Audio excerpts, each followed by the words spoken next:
So, chapter 38, Back in the Saddle to Butte.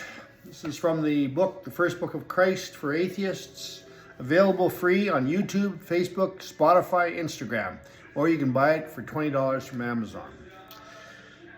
Butte was nicknamed the richest hill on earth in its heyday, and as an example, it produced 284,000 pounds of copper, 10 million ounces of silver, and 37,000 ounces of gold in 1 year.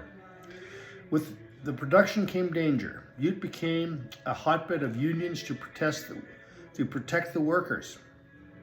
In 1895, 57 people were killed in the Kenyon Connolly warehouse by a dynamite explosion.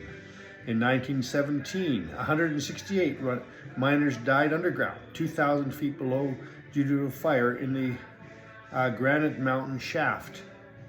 I can understand why my father felt strongly about unions. It was always the more dangerous jobs that resulted in the formation of unions. Over the past many years, the twist in thinking and efforts to turn society against unions has benefited corporations and the wealthy more than the working man.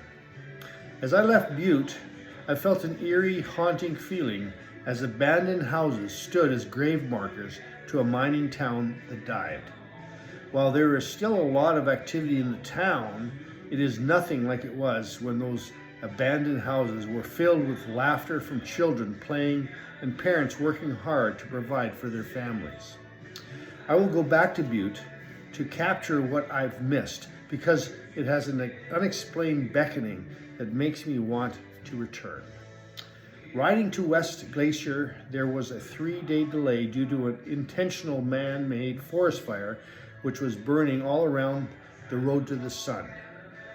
I had timed it so I would stay in West Glacier, ride up Logan Pass, elevation 6,646 feet, travel to St. Mary, and head towards Alberta and home that night. Looking over the 2-foot-high stone guardrail from my motorcycle, I could peer thousands of feet below. It was a dizzying feeling like I've never experienced before.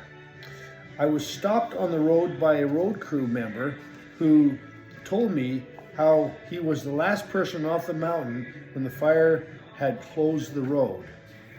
He said that he sent a family the wrong way and into the fire, not realizing how far it had spread. The dad saw that something was wrong and turned around.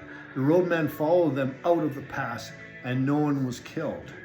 Years earlier, in the month of June, Stuart, Norrie, Cochran, Carol and I tried to ride over the Logan Pass, but were stopped by an avalanche halfway.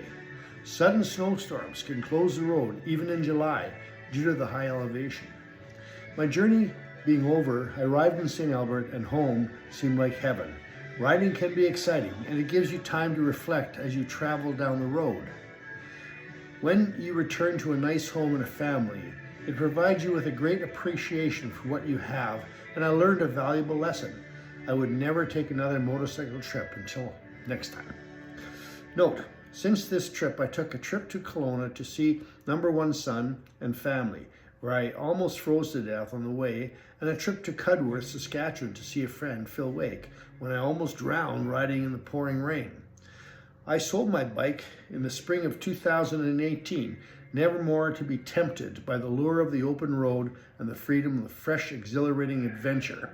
Carol and I have a convertible and is as good and safer alternative, but I'll always have a warm spot for my riding days, which began when I was 16 and finally ended 54 years later.